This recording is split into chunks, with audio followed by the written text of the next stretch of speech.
everybody. Welcome in. How are you guys? Ben, how are you? I'm doing good. How about you? Good. I'm good. I'm good.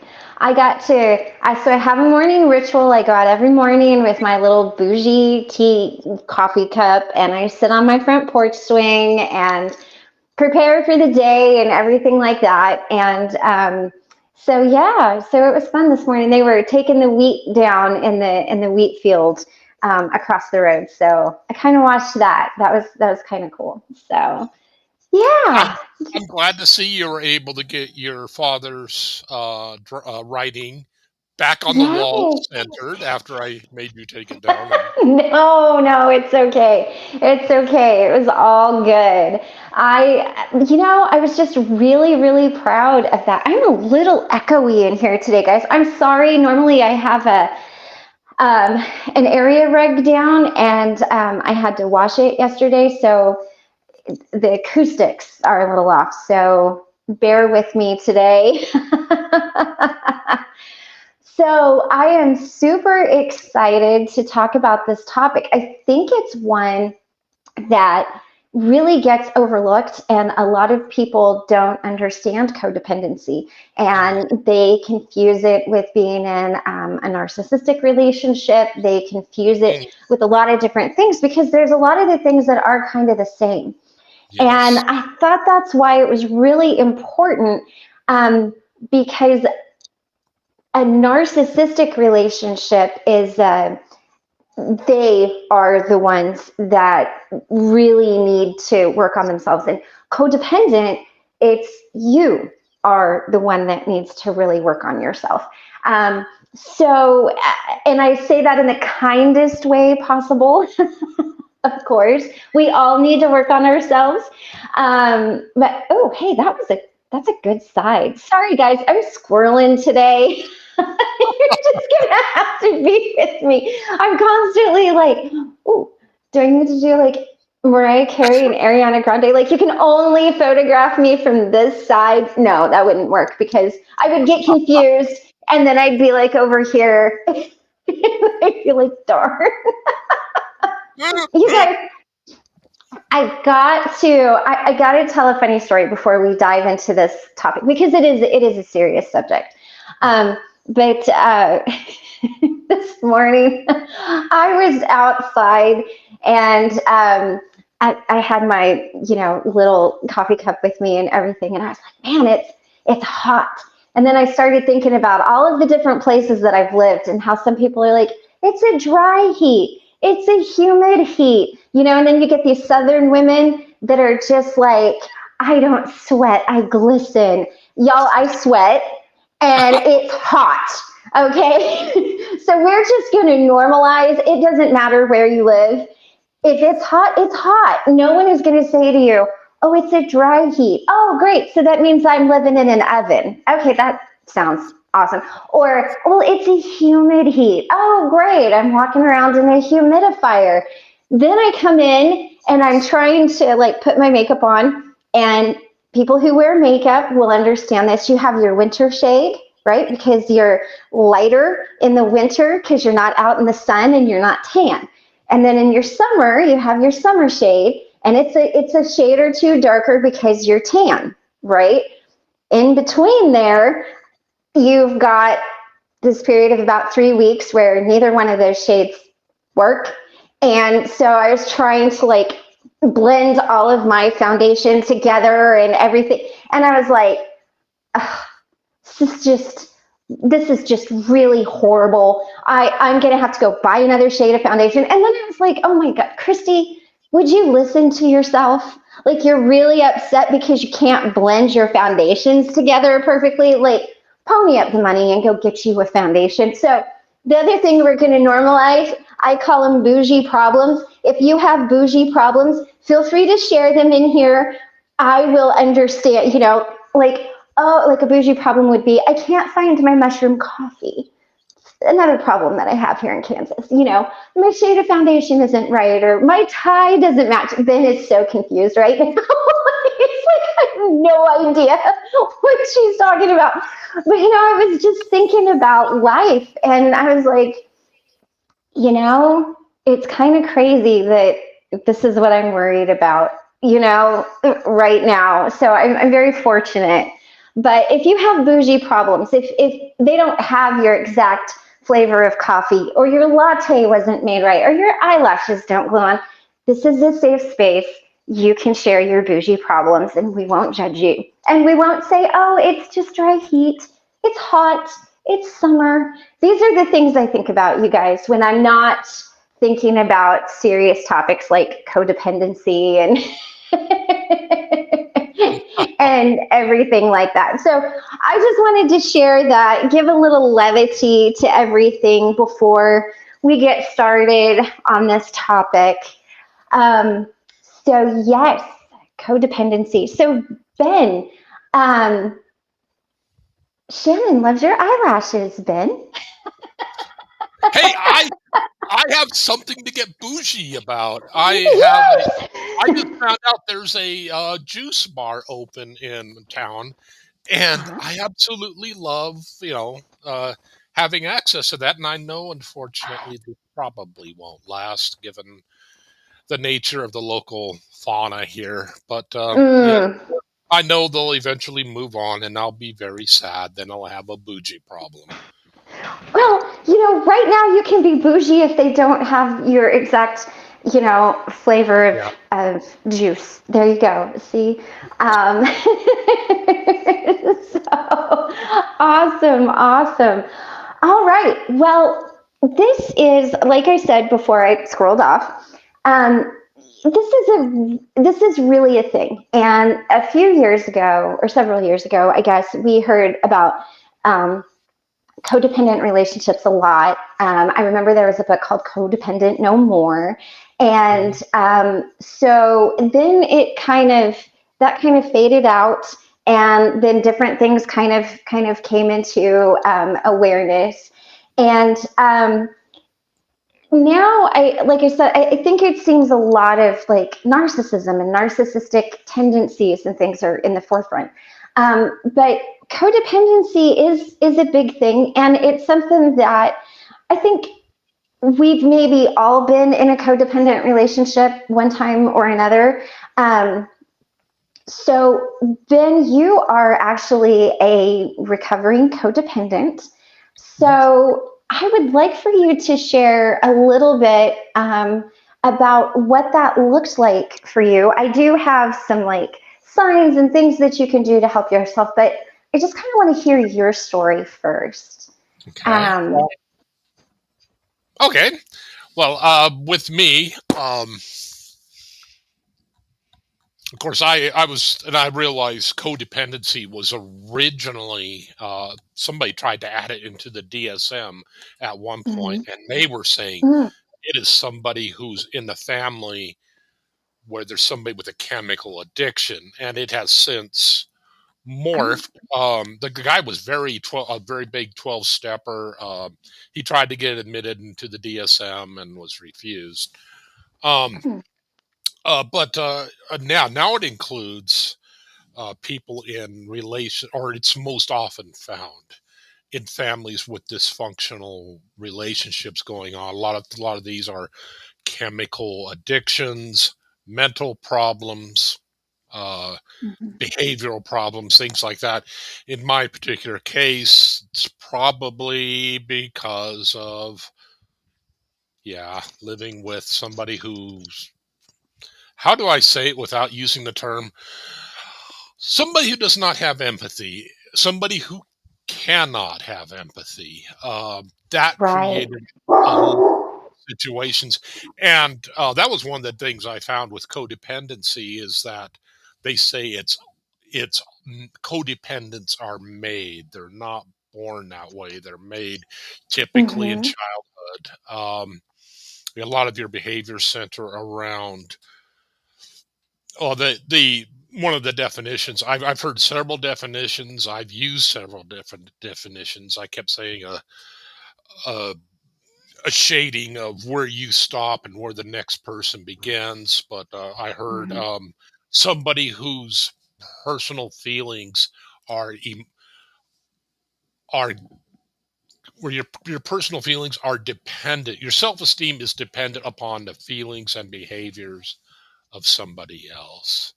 Hmm. In my case, um, that involved a lot of, yeah, yes, Shannon Smith, exactly.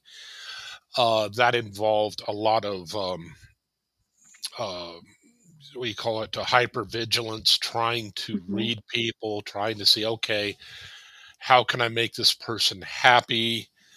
And it's a lot of times it's a childhood learned behavior, and we carry that Hmm. on. And like all limiting behaviors, they're designed to keep us safe. But as Right. adults, they no longer serve They us. don't always work.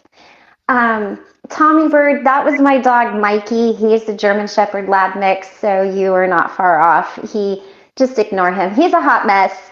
You know, he's a whole thing. Um, Codependency, what I found when I was looking things up, it said relationship addiction and Yes. enabling destructive behaviors. And I thought those two things really kind of made sense, when you got into what codependency is.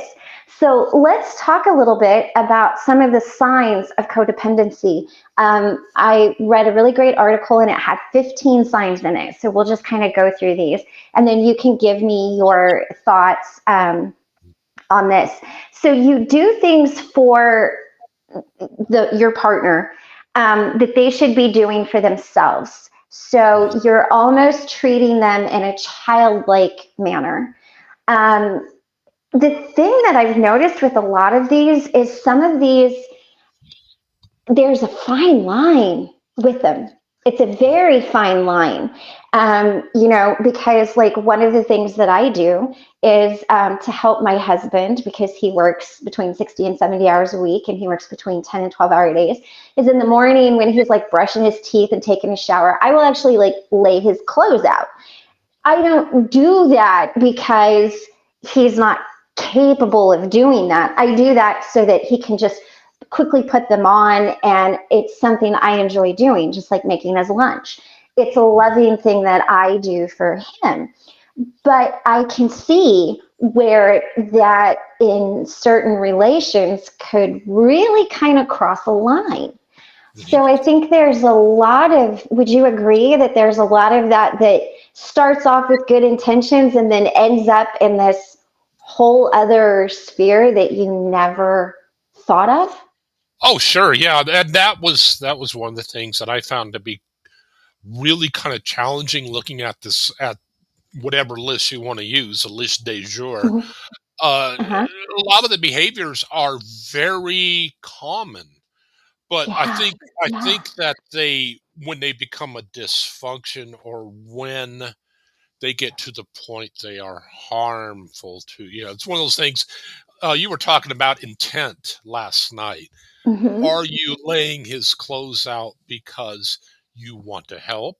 Are you laying Hmm. his clothes out because you so want him to be happy because you need him to be happy?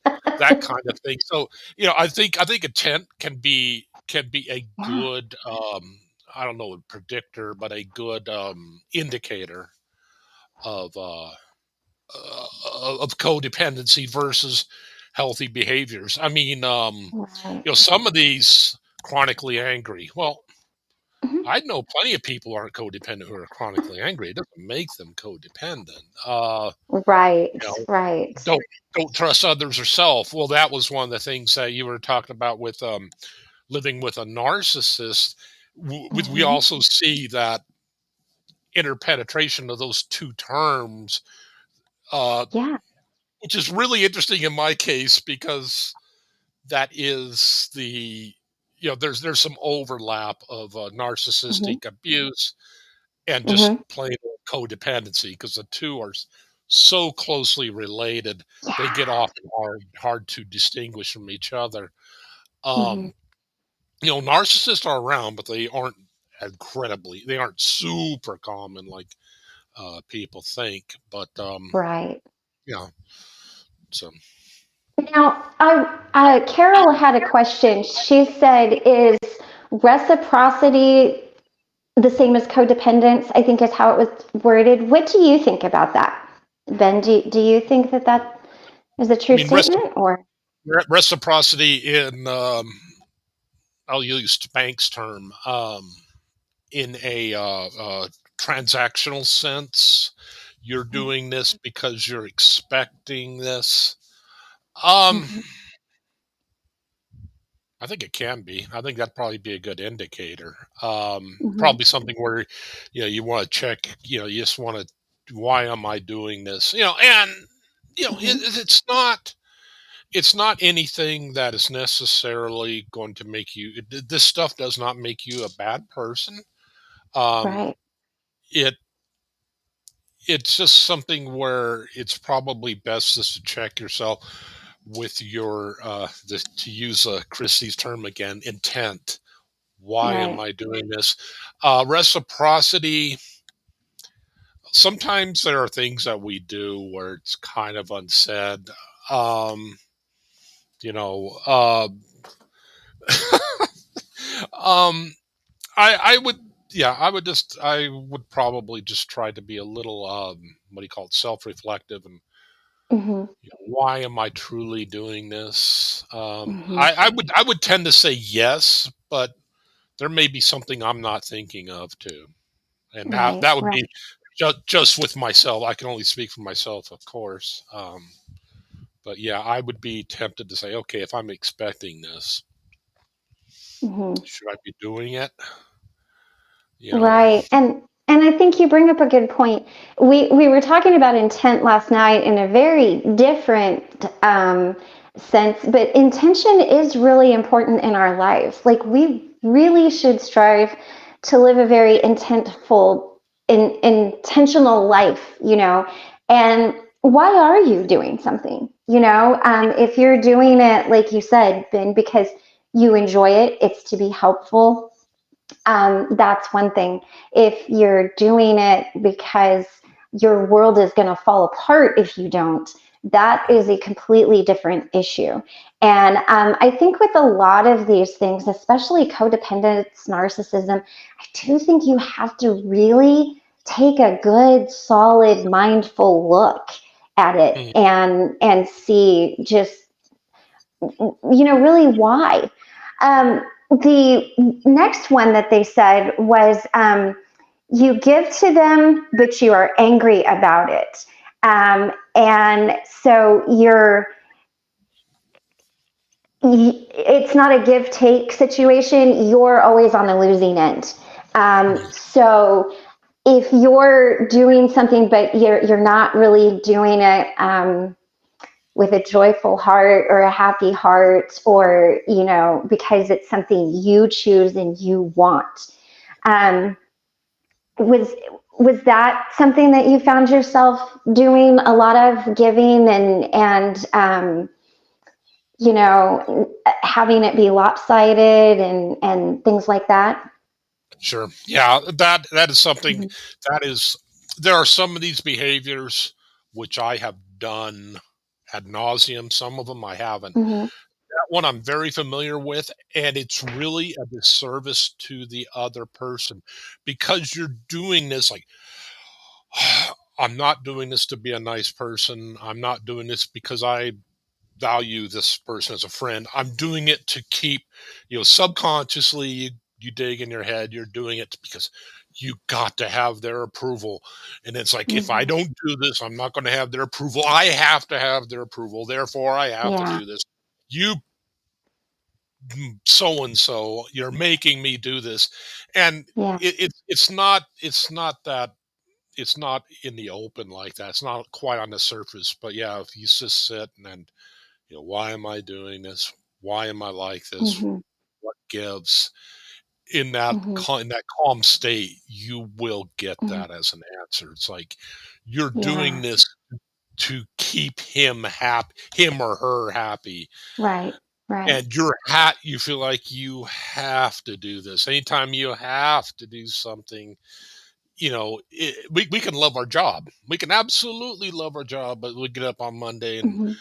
Oh, I have to go to work. Oh, so Hmm. that kind of thing. Yeah. Begrudgingly do it. Yeah, and someone put up a comment and said, unfortunately, intentions can be misconstrued. And that's true. I also think, oh, Tracy, but I also think too,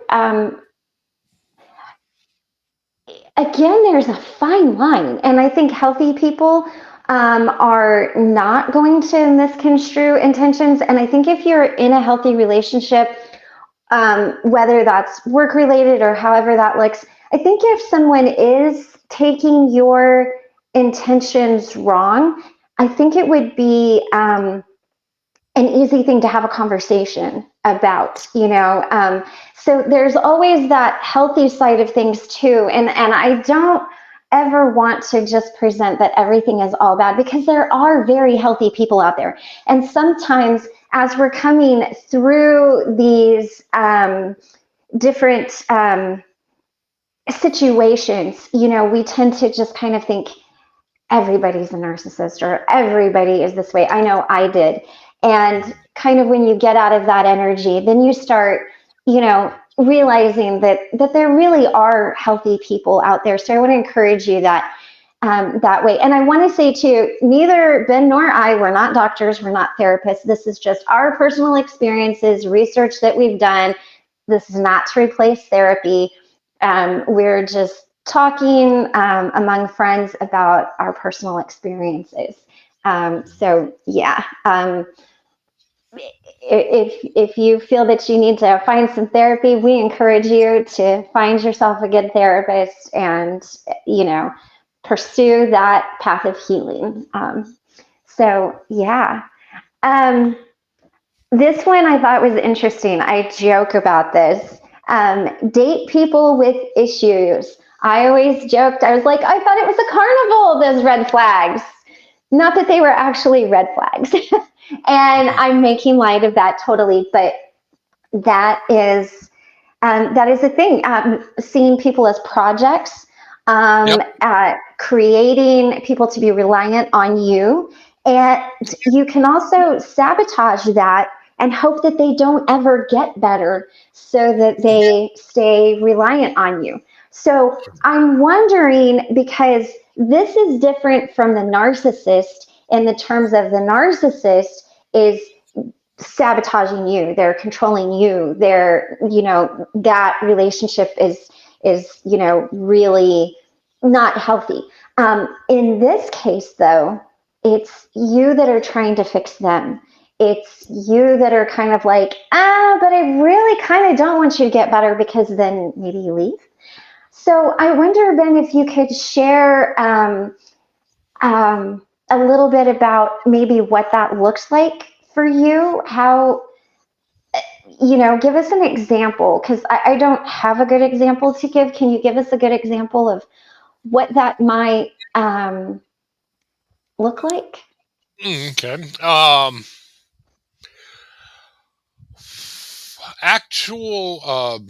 Actual, sabotage, no, quite so much. But of wishing friends to, I hope that you're able to get established in insert town here. You really don't, because you Mm-hmm. want them with you because they're dependent upon you and you get your value from that. A lot of times, codependents tend to be not. I'm not using the term professional, not professional Right, caregivers, right. but they fancy themselves to be caregivers, giving care to somebody. So Mm-hmm. yeah, we will, if left to our own devices, very, very much so. Mm-hmm. I think I'm trying to remember a specific example where I have done that, and drawing a blank, but I know I must have Mm-hmm. tried to sabotage somebody. I just wish I could remember a specific example. I just say that because I know that that is the nature of it, and it's one of these Right, things where right. we don't want to admit this about ourselves, that Mm-hmm. we grow up, well, I was a victim of this, I was a victim of that, and we Hmm. don't oftentimes want to, what am I doing in this? How is Yeah. my behavior destructive?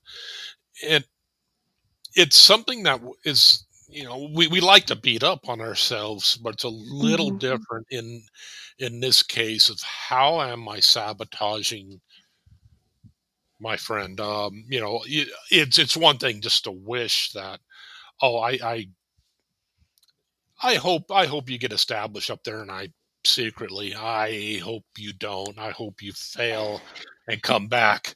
I was Right. never in a situation where I was that I can remember where I was Mhm. actually participating, but that was probably just because of the way the situation was. I mean, if I could have, I Yeah. probably would have. Right. And I think too, it's also, I'm always gonna, through this, I want to kind of bring the healthy side of things too. We talked about people being fixer-uppers. I thought that was kind of funny. We all have rough edges that need to be polished off and ways that we can grow and improve. So if there is someone that, can grow and improve, I don't think that's a bad thing if they're doing it for the right reasons. And if we are, I can use mine and my husband's relationship. Like, we're very different people now than when we first got married. Michael's edges have been smoothed off. My edges have been smoothed off. So growing and changing and becoming a better person because you want to be that for your romantic partner or whatever, that can be healthy. So it doesn't always have to be negative. If you find yourself looking at this and you're like, oh no, that it might not be that you're codependent. You could be in a healthy relationship where you're just naturally growing and adapting and healing yourself and really working on yourself and becoming a better person because of it. So I think that this always gets kind of tricky for me, and I always want to bring that other kind of healed side to it too, so that you just don't assume, oh my God, every relationship I'm in is codependent and this is horrible and what's wrong? Because it's not the case, because we want to bring out the best in other people, we want to show up as our best selves. But again, we're talking in the most unhealthy of ways too. The next one was this is interesting. You take responsibility for their actions. Mhm. And you can it can lead to them believing that you're responsible for their bad behavior as well, is what I read. So, oh, Ben, you messed this up. That's all my fault. I'm so sorry. This is horrible. And then, you kind of go, well, yeah, you're kind of, So is that something that, like, what did that look like for you? Oh, to Um, to the nth. You feel whenever anything goes wrong, the limiting belief, it's all my fault. That is mhm, so true for at least in my case, and from what I understand, is true in codependence. It's one of the big indicators. Everything is my fault. You're mhm. I must have pushed this person to do that somehow. Yeah, I don't know how, but I right. must be responsible because it's my fault. Whenever you hear somebody, how do I say it? It it would be to the level where you hear somebody answer the phone. Doesn't matter where, it could be work, it could be home. You hear somebody answer a phone and there's a fight. You hear somebody getting angry. Mhm, First thought is how, oh crap, what did I do? mhm, How what's going on? What do I have to figure out? What did I do? What do I have to cover up? What's going on here? And that is the first thought of a codependent. It's something. a lot of times we can get this stuff beat down. Being aware of this behavior, of these behaviors, plural, Mhm. we can really fight them back. But it is always in the back of your mind. You have to actively say no. No, I'm not Yeah. participating in that. I'm not going down this rabbit hole. But yeah, we're tempted from upbringing, and this Mhm. can be the same for somebody who was a victim. This is one of the big ones that can be the same thing for a victim of narcissistic abuse. They will tend to Mhm. operate the same way. It's all my fault. Yeah. Why? Why are they angry? What did I do? Yes. Did I not? Did, did, am I making tea wrong? Uh, did I did I leave a crumb on the Mhm. surface in the kitchen? Did I leave the burner on? Did did I not turn the water off? Mhm. You can go on forever. And I remember you sharing a story. I forget which live it was on, but you were talking about um, I think it was when you were maybe in a cult or at a church or something like that, and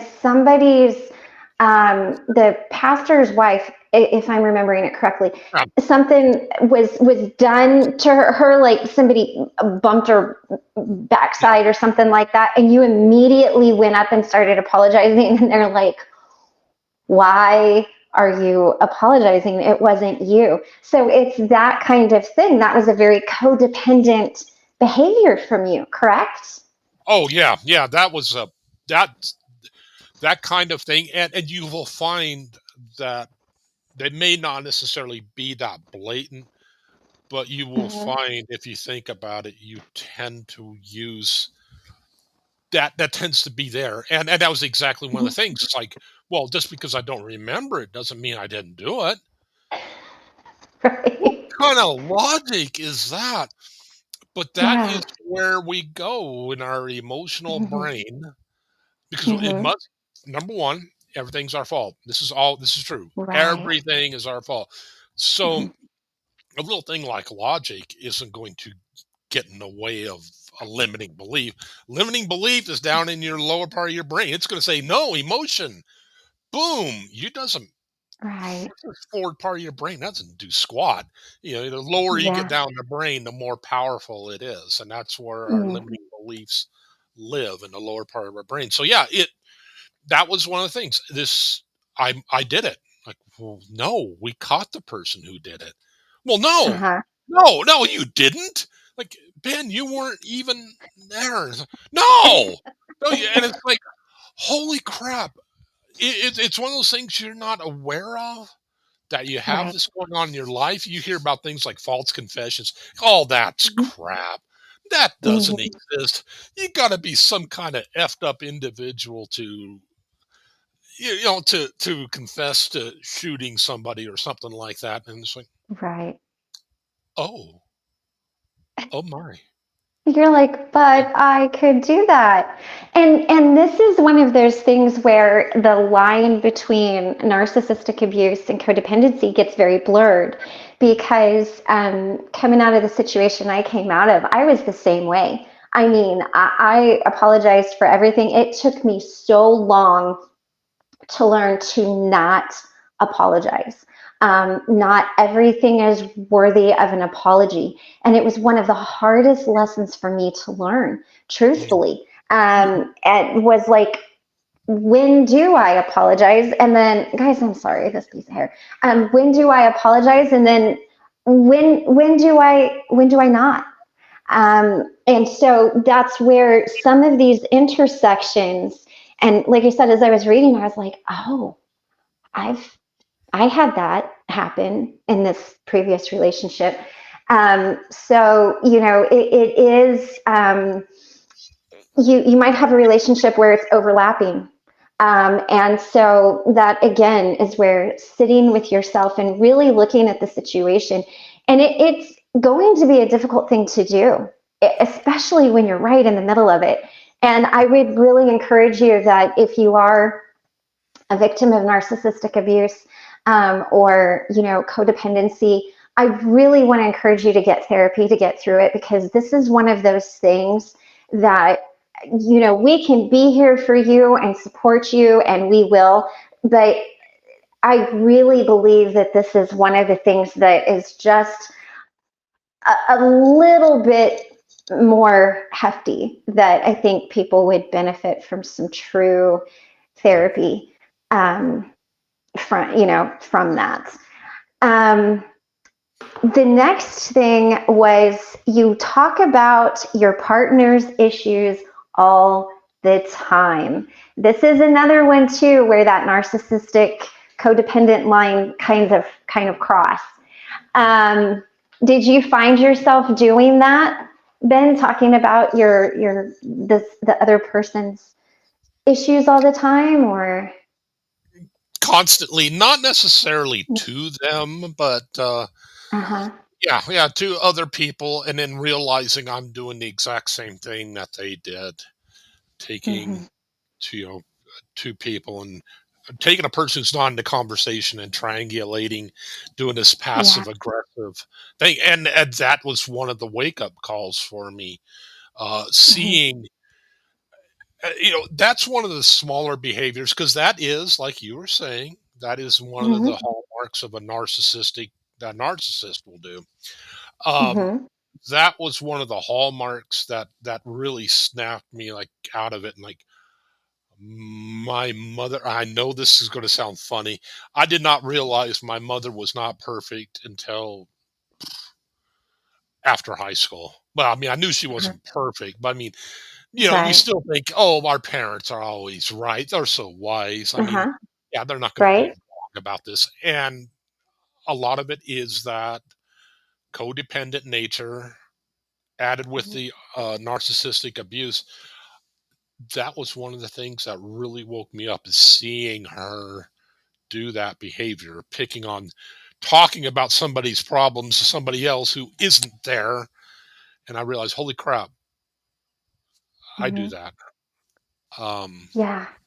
and it's like, it's a wake up call. I mean, Right. And it's one thing if you're talking to the person. Okay, Christy, here's what I see. I could be wrong. This is what I see. What do you think? That's different than, oh, Christy, you always I don't know, leave my tires flat. I don't know why you flatten my tires. That's good. That's kind of a silly absurd uh, thing. But you always leave the tank empty on my car. Why do you do that? uh, What do you? Why do you? You're so uncaring about like that. Why? And I don't know why that happens in. Well, and I mhm. think, at least with narcissists, that we are raised, even if we're not in a parental relationship, Mhm. we're still we're kind of mimicking what we're exposed to. Yeah. And a lot of this is, it's deprogramming. And Hmm. and you have to reprogram yourself, because you've been deprogrammed. Or if it's from childhood, you didn't learn healthy boundaries, and you didn't learn a lot of these things, because it was not something that other person wanted you to have.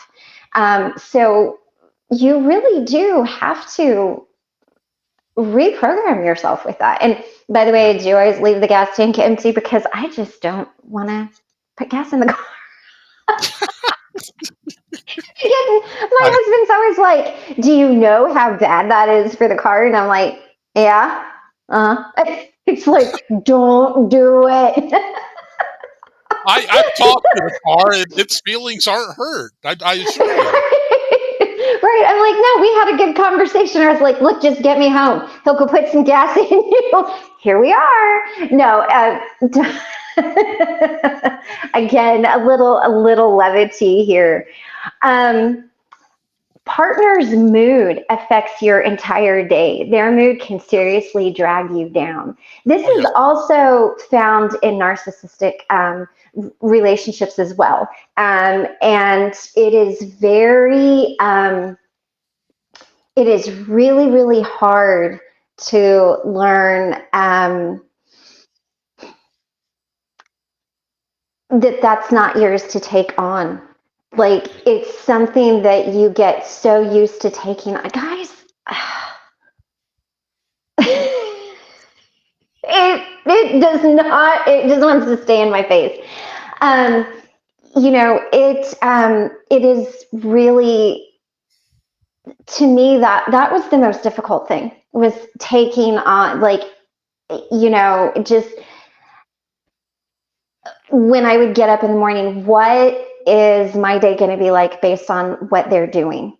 You know, and that was very difficult. And I think that's one of those fine lines, again, between, narcissistic, relationships and codependence, because it's like you don't know where they end and you start. It's like you're just meshed Yeah. together. And that's not healthy. Like, you need to know your own feelings.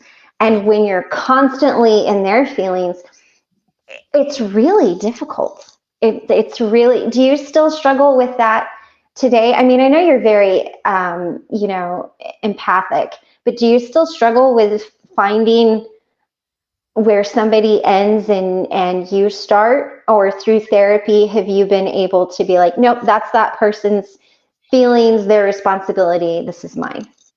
It's a mixed bag. If I'm tired, I will tend to default back to old behaviors. It With me, I've noticed, being a recovering codependent, being a recovering person with narcissism, Mm-hmm. being, and I realize this all kind of jumbles together into kind of a big Yeah. blob of bleh. But Right. that that very thing that you just went into, that is one of the descriptors of what makes a codependent. Mm-hmm. My esteem is based upon how you feel. It's like, Mm-hmm. that is so, not only is that incredibly harmful to us, that is so unfair to the other person. That would be so unfair to Christy for me to place my esteem on her mood. Yeah. She can have a bad day, she can have a disagreement with the car.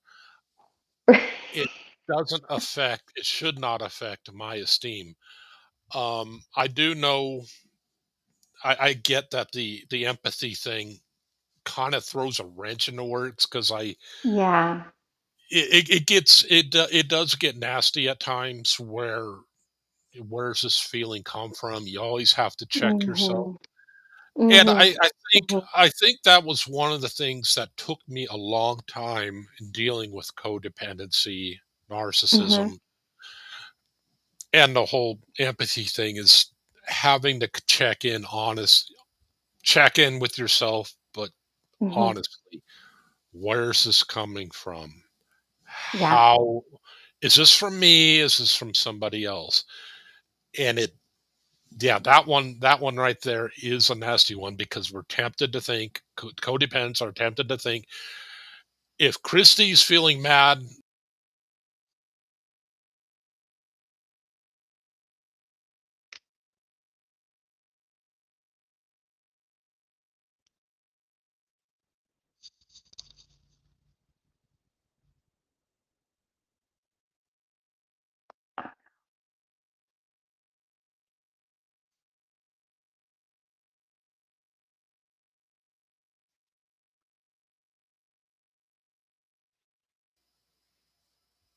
Okay, that was fun. Was that me? Okay. I think it was Hey, you. I was afraid it was me. I was like, oh no. Hold on here. Okay. Um, yeah, yes. If I'm mad, it affects your behavior, your feelings. I think. Oh, I think you froze again. Oh no. Uh, Did I there reconnect? you are. Okay. Yes, you're back. One of the first times it wasn't me. um, I wanted to address this question. Somebody had asked, do narcissists know that they are narcissists? Most narcissists are not diagnosed because they do not go to therapy because they do not believe that they need it. There's a difference between narcissistic tendencies and an actual diagnosed narcissist. And so you can have people that have the tendencies. That's, I think everybody has a little bit of those tendencies. You have to. Everybody's a little bit of a narcissist just because that's kind of how we get through life, right? Survival, that kind of thing. But I would say the serious ones, like the psychopathic narcissists, are definitely diagnosed because there's that element of being a psychopath or a sociopath in there. But no, I mean, I think if you were to go up to a narcissist and be like, "You're a narcissist," they would be like, no, no, you're the one with the problems. So I know, right? It needs to, yeah. It just doesn't want to behave. Um, Here's another one.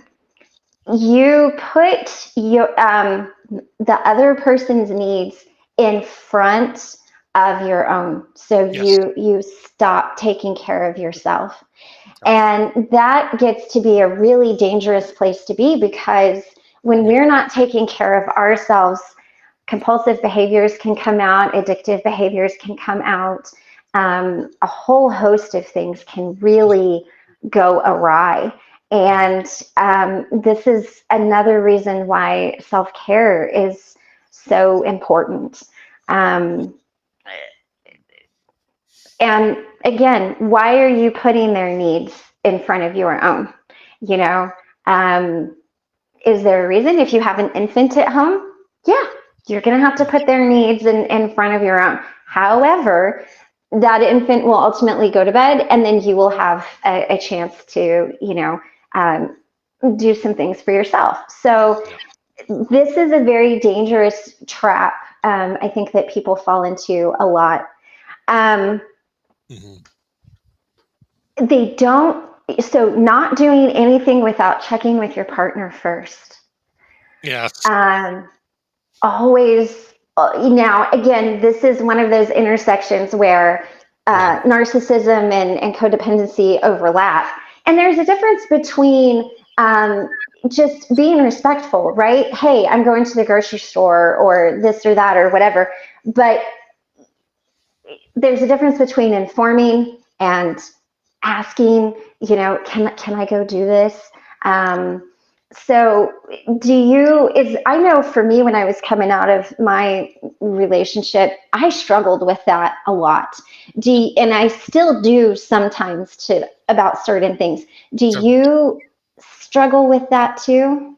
yeah. Yeah. Quite a bit. It Still? feels to the point where it feels good to not do it. It feels Uh-huh. good just to Right. get up and leave, and you're like, "Well, that's Yeah. probably a little rude." We were in the middle of a conversation, but, you know, it just feels good to do sometimes. It's kind of one of those things like, "Wow, I could take charge of my life again." Um, Yes.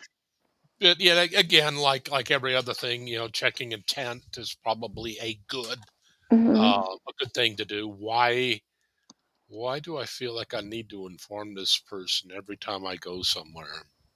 Right. Right. Am I putting more value upon them? And it's important. Yeah, we need to value each other, Hmm. but to the point where we're neglecting ourselves so obviously and to such an extent, Hmm. that could be your codependent, could be your narcissistic relationship. I do agree Yeah. with Christy. A narcissist will never. Oh, nothing wrong with me. It's all you. It's all no, nothing Yeah. wrong with me. No, I don't need therapy. You need therapy. Therapist Right. needs therapy. I don't need therapy. If anybody's worried about if they're a psychopath or Well, if you're worried that you're a psychopath, an easy thing to do is when somebody, think about you see somebody, hit their hand with a hammer. Do you go, ow? If you go, ow, Hmm. you're not a psychopath, guaranteed, because you're Right. feeling pain of somebody else. Does watching Right. Old Yeller make you cry? Yeah, you're not a psychopath. Right. Yeah, the fact And you're asking. yes, that's another one. The fact that you're asking, they're not as common as, there's not like sometimes with all of the talk about it, you feel like, oh, there's a narcissist and a psychopath and a sociopath on every corner, and there's really not. Um, it's not that common as what people would think, and I do think you do, again, intent and really thinking about those situations. This is how a lot of misdiagnoses happens. It's how it happened to me. The questions that I got asked when they misdiagnosed me as bipolar, if I would have stopped and I would have been in my right mind and I would not have been in the situation I was in, I would have answered very differently. But again, it's just being mindful of who you are, where you are, what you're doing, why are you doing it? And I think that's a big one, intention, why, um, and so even though we talk about all of these things, please don't think that everybody has these traits or every relationship is going to have these, or you're going to come through, it's more to bring awareness and to bring people through it, to encourage you if you're in it. And that, just by looking at the two people on the screen, you can come out the other side. Let's talk a little bit about, well, first of all, someone had mentioned they were thinking about, or their therapist had recommended EMDR. That's the therapy you did, right, Ben? Yep. I wonder In my if just for that person, you could share with them what that was like, so that they might not be as nervous. EMDR and it can be derived, or you can work through it several different ways. But EMDR, what you're trying to do is you're trying to stimulate both sides of the brain. Try to remember to keep in frame here. So what this will most often have is a bouncing ball where you're just watching Mhm. a screen, just a simple kind of like Pong. Back in the old days, nobody knows what Pong is. Okay, but it'd be kind of like just watching this, and all you're doing is you're doing that, and it's to stimulate both sides of your brain to help in the R of EMDR reprocessing. You're Mhm. you're basically getting this memory that is in the lower part of your brain, Mhm. and you're able to bring it out and reprocess it using the critical centers of your brain.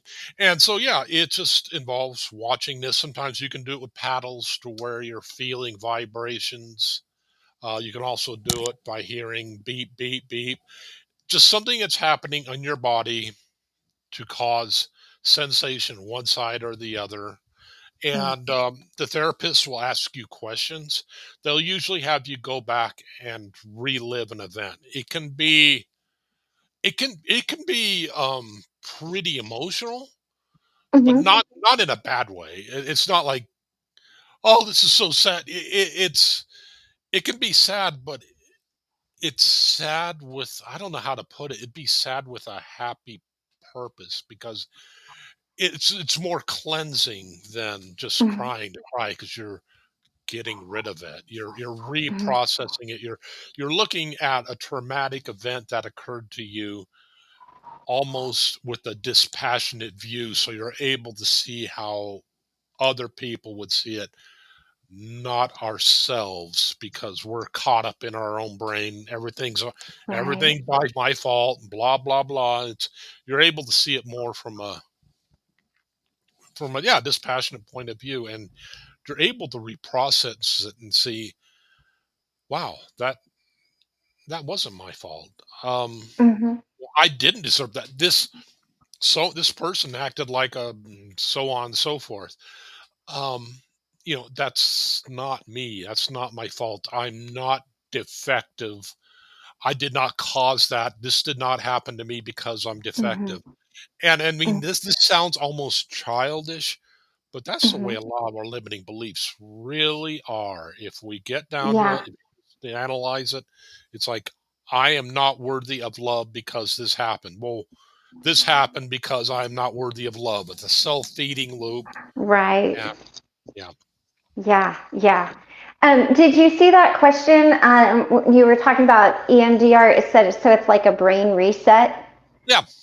It can do that. There's also another type of therapy where they it's meant more for trauma. But yeah, Mm-hmm. EMDR is kind of that way. It Mm-hmm. With some trauma, especially recurrent, it can take more than one visit. In my Mm-hmm. case, one visit was like, it's like having a light turned off. It was so incredibly noticeable in my case, and I know Mm-hmm. that I think Tara, Mm-hmm. well, somebody else had it. I don't remember who. Where one visit and we were instantly like, yeah, okay, a light came on. Oh, heavens Yeah. opened up, whatever term you want to use. And Right. other people just takes multiple visits. But yeah, Mm-hmm. it is a really amazing thing to have go through with a skilled therapist. It really is. Right, right. So sounds like nothing to be afraid of, something really, really good. Does EMDR work for addiction? I don't know if it might treat the root cause of the addiction. If it's behavioral, I drink because a lot of times we drink or do things like that because we're self-medicating. Behavioral Mm-hmm. issues are a little Mm-hmm. different. My codependency, a big part of my limiting belief was I'm not worth anything. It cured that, right? I mean, well, it knocked it down from probably a 10 to a 1, maybe a 2 Uh-huh. instantly, and then Uh-huh. been willing away at the rest of it. I don't Mm-hmm. know addiction. I don't know if you would use it to treat addiction. It seems like it'd be, yeah, again, the root cause of the addiction, Mm-hmm. whatever that may be. Yeah. And, therapy, like Shannon Smith said, is a good tool. EMDR, DBT, I love DBT. DBT helped me so much, dialectical behavioral training. There's so many things out there that give you tools. And I think what's really important as you're coming through these various things, whether it's addiction, compulsive behavior, like eating disorders, um, narcissistic relationships, codependent relationships, having the tools so that the next time that you're faced with that, because you will be faced with it again, um, that you know how to manage it. You can see it in a different way. DBT has helped me because it helped me to reframe things. So Mhm. I don't, look at it in a certain way. And DBT is about wise mind, which is where you want to be, which is a good balance of rational mind and emotional mind.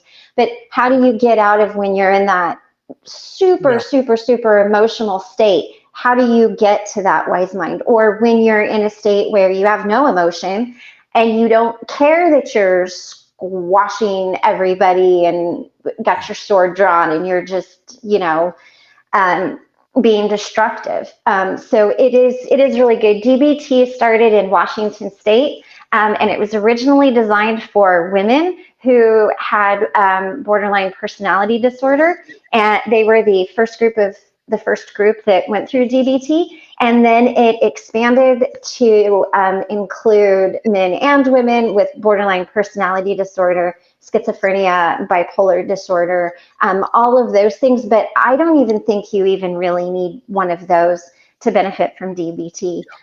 It is a very extensive, very, very involved class. It takes like 6 months, and there's usually a waiting list, but worth it for me. Again, not necessarily going to treat anything, but definitely really give you some good tools to kind of get through some things. So speaking of tools, some of the things that can help with codependency that I read was define emotional boundaries. And we talk about boundaries a lot, but it sounds like boundaries are really lacking in a Yeah. codependent relationship. Yes, and we will tend to not value boundaries in others because we don't have them ourselves. We don't. If somebody says, "I no longer want to," when you talk this way, I'm just going to hang up the phone. I'll just use that example. We don't Mm-hmm. even like what because we don't Mm-hmm. have that. That is so alien to us. We instantly codependents will tend to not pay attention to those. It's not out of being mean. It's Mm-hmm. just we don't get it because we Mm-hmm. don't have them ourselves. We're going to think that this is odd. Why is she doing this? This must be maybe she switched to decaf coffee. She'll level out. So yeah, we're just going Right. to ignore those. But yeah, boundaries are so important because that is Mm-hmm. the heart of codependency, really. Mm-hmm. Because we put so much value in another person. A boundary is actually defining that. It's kind of like a fence. Your property Mm-hmm. stops here, my property's here, yours is there. Mm-hmm. Mm-hmm. In a codependent, that's all you know interjumbled together. So yeah. Yes, yes. And boundaries are so important in a lot of ways. And I think it's interesting that you bring up that you have a hard time understanding and respecting the boundaries because you don't have them. So, if you're somebody who, like Ben just said, somebody puts up a boundary and you're like, huh, no, no, no, no, no, no, again, stop and maybe sit with that for a little bit and journal, perhaps journal on those things and see what you think. Let's see. um, Wally had said something. I don't think I'm full blown, what'd she say, full blown codependent? I don't think I'm a full blown codependent, but have a lot of these traits. My strategy has always been to disappear into my alone time. Mm, And Wally, the people pleasing burns me out. Yeah, yeah. yeah. That's a very difficult. No. You know, Alone time is good. Isolation can be a little tricky. If we actually did a show on that not too long ago, so if you didn't watch that, go over and catch that when this is done. But please make sure, Wally, that when you are starting to feel burnout, please continue to show up and connect. If even if you're just lurking, because isolation can take you down some tricky roads to navigate, and we want to be here for you if we can be here. Um, I like this next one. Become autonomous, and when autonomy is self-governing, independent, like you're standing on your own, right? And this was a big one. Mm, It was in the article, and I want to encourage financial independence, mhm. boost self-esteem, self-worth. Let me tell you guys, financial independence was a reason that I did not leave my relationship sooner. And that was part of that isolation. Was I had a really good job at a bank, and then I was working at Taco Bell. And I did leave making it was $9 or $9.50 an hour. It was really difficult. But I encourage everybody to be financially independent. I've told my girls this. I told my boys this. You know, if you need to ever leave a situation, you don't want to have to depend on someone else to get Mm, you out of it. So, and just in case there's anybody out there in any of these kind of relationships, the bank cannot disclose if you have a bank account in just your name.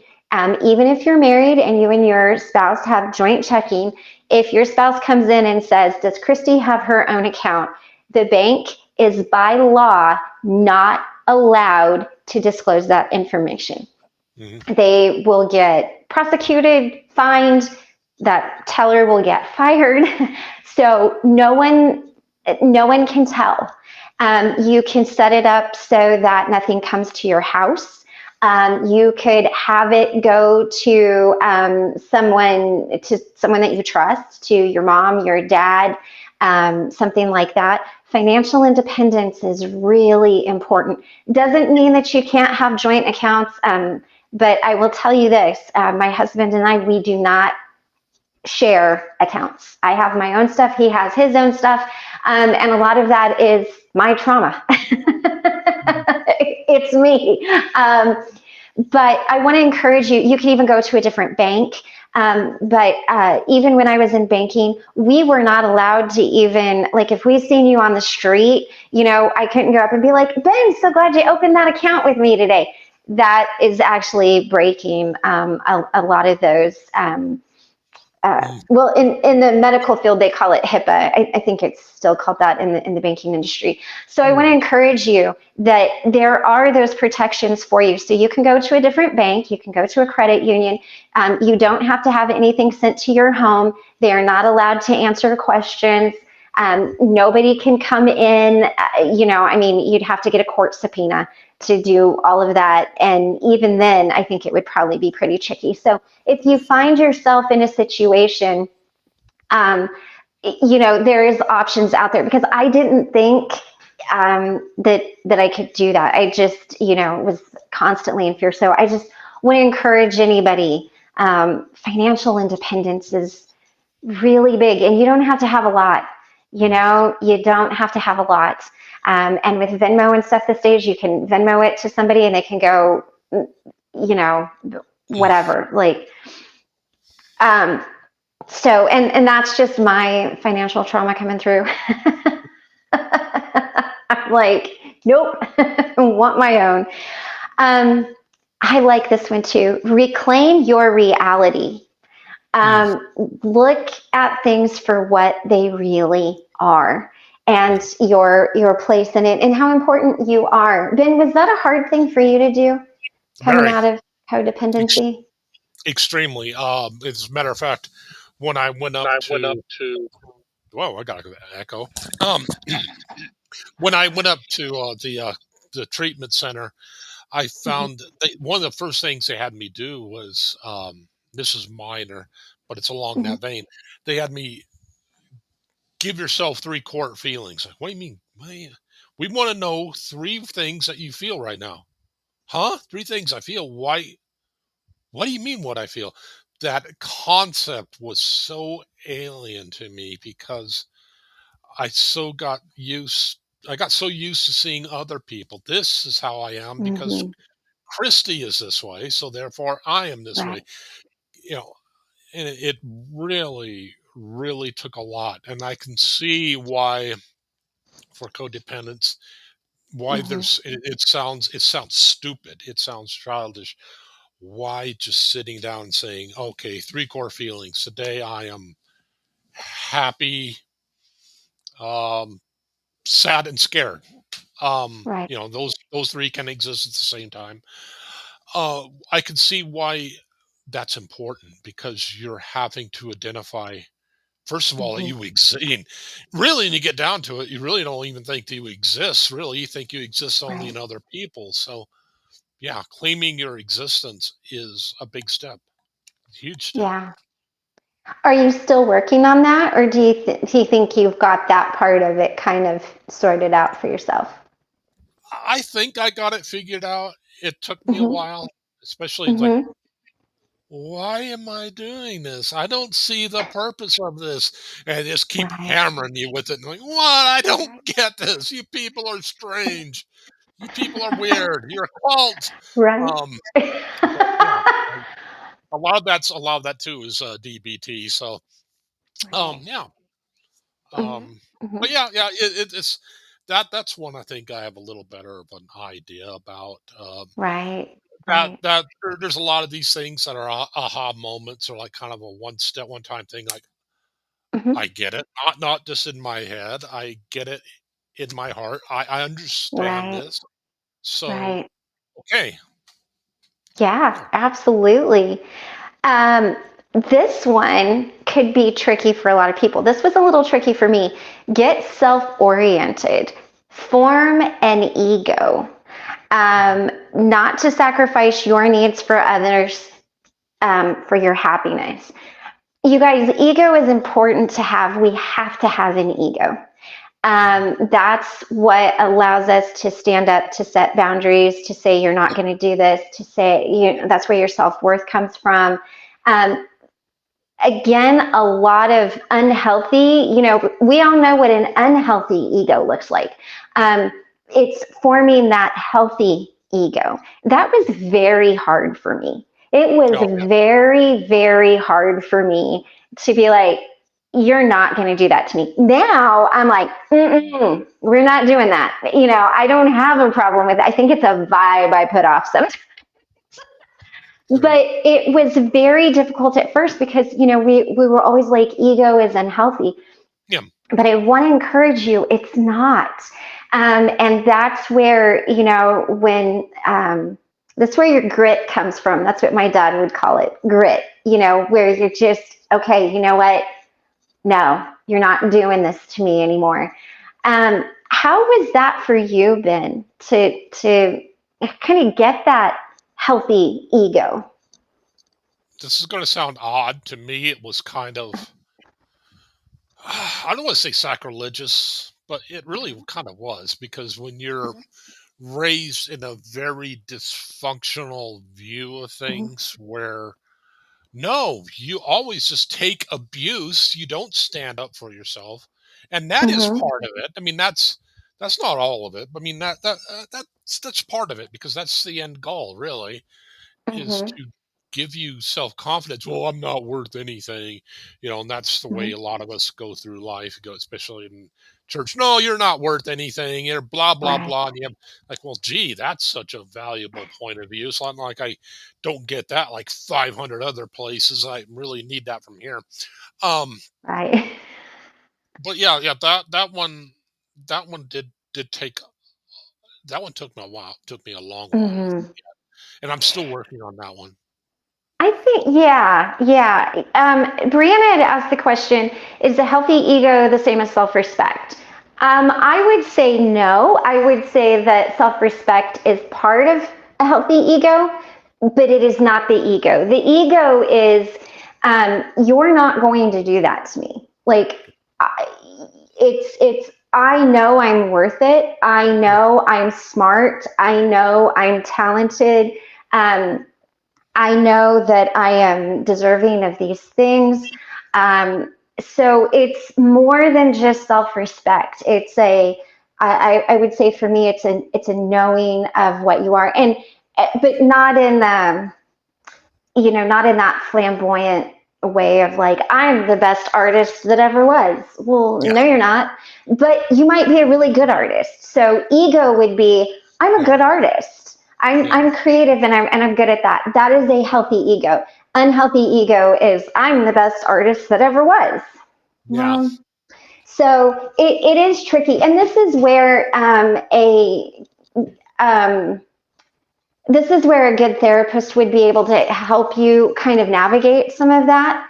And I wanted to touch on, somebody said that money was the bane of their existence. It used to be mine. I was really bad with money for a long time. I want to encourage you. Mm, Um, there's a book out there now. It's by Dave Ramsey, and it's called The Total Money Makeover. mm, And Dave Ramsey is he is a little churchy, but it is the best book. If you need to get your finances sorted out and you need to, you know, as I say to my dogs, get right with yourself and be somebody when it comes to your money, pick up that book. Um, you can get it free from churches sometimes. I think that you can definitely rent it from a library. It's everywhere. I don't think it's that expensive. It really goes through how to get that sorted out and how to help you. Now, there are parts of it that are really like extreme, and you don't have to take it quite that far. Like, one of his sayings is live on beans and rice, rice and beans to get out of debt.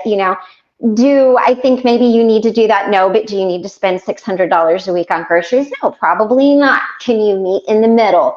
But if you're looking for financial independence, I really, really recommend that book. Um, it is a very, very good tool. So if you're looking for something like that, that's a good place to go. Um, this is the last one that I have. Accept the problem and don't fear accepting yourself and believe in your victory. So Mm, accept that I'm codependent. mm, Accept mhm. that. I'm codependent. This is what this looks like. This is the things I need to be aware of in the future. Yeah. And believe in your victory. Believe that you can be victorious. You can take that hill. Um, then what did that look like for you That in this that is journey? that is where I'm at right now. That's Uh-huh. probably where I'll always be, Mm-hmm. because it's something that, I mean, do you ever fully wipe it out? I don't know. Yeah. Krista Melinda says that therapists are just recovered codependents, so maybe there is Maybe recovery, there's hope. but it's one of those things where I could see a couple of these behaviors, Mm-hmm. beliefs will come out still. They don't. Mm-hmm. They're not incredibly common, but still, it's just something where I Mm-hmm. like to check in, be a little Yeah. self-reflective, like my receding hairline, like my head is becoming. Try to get a little more self-reflective and just like, okay, one of the terms I keep bringing up, and it's going to be my watch term for this week: intention. What are my Right. intentions here? You know, Yeah. what are my motives? What are my because just because something may sound codependent when it's not. Mm-hmm. What defines codependency is our intentions. Why are we, Right. like the whole giving somebody but expecting something back? That is Mm-hmm. about your intention. If I give Christy $100 worth of spam, I don't know why I would. Maybe she likes spam. If I give it to her, say, here. Now the real reason is, I expect to get back. I don't know. I expect her to steal one of Carol's goats and give it to me. Um, man, that's a really odd example, but it's one thing just to give it to her just to be nice. Right. Here, Right. here, Right. here's spam. I don't know if that's being nice, but it's that that intention is what defines whether Right. it's good or bad. Um, Right. Right. and that's one thing. It's even Christian.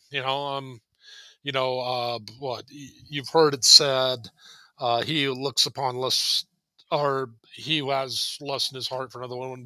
But I say to you, he who looks upon with lust, what that whole thing about is about intention. It's about where our Mm-hmm. heart is. So yeah. Right.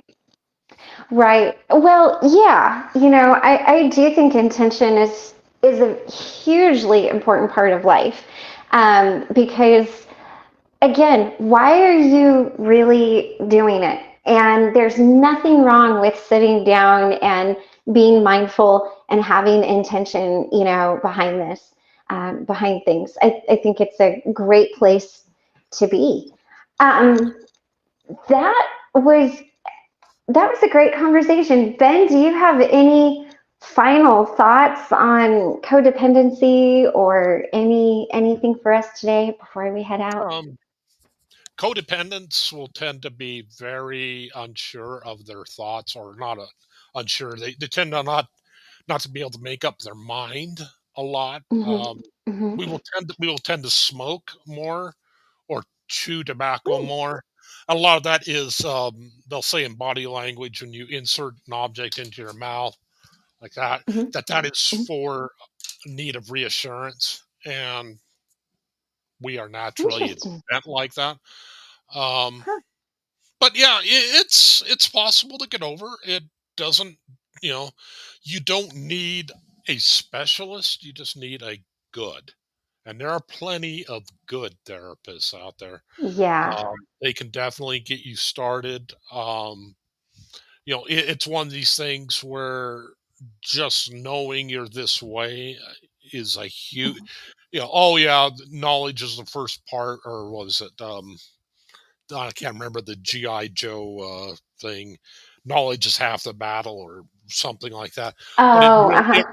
it really is. It really Hmm. just being aware of this, like, that will instantly take you out of. That's how you know you're not a narcissist. That's how you know you're not, doing this. Right. That you're aware of it at least. Like, this is what I'm doing. Why? Why are other people's emotions so important to me? Why? I mean, we want everybody to be happy. Yeah, that's fine. Right. Right. But Right.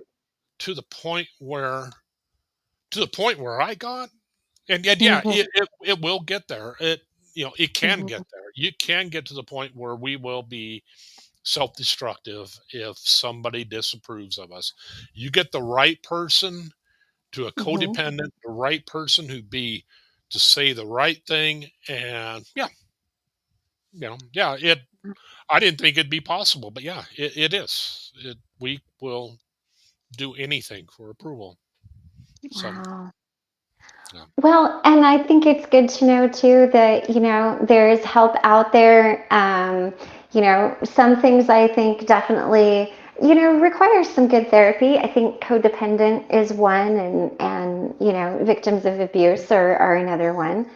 So thank you everybody for showing up today. This has been, thanks for sticking around. It was a heavier conversation, but I think a really important one to have. Don't forget, Needing a Meeting goes live at 3:40 Central this afternoon. The boat goes live this evening. There's other Ripple channels to check out. So check those out as we go along. And thank you so much for being here and being a part of the conversation. And I'm going to have Stasia take us out. Then hang on the screen.